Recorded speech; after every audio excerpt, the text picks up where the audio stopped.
এসেছে কিভাবে? একদম বাজারে আলু পটল বিক্রি করার মতো চাকরি বিক্রি করেছে। একটা টাকা ধার্য করে এরা কিন্তু এই ক্যান্ডিডেটের থেকে টাকা নিয়েছে।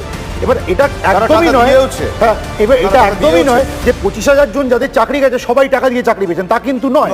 কিন্তু এটা প্রমাণ হবে কি করে? এসএসসি তো দায়িত্ব সহকারে ওএমআর শিট যেগুলো ছিল সেগুলোই ডিস্ট্রয় করে দিয়েছে।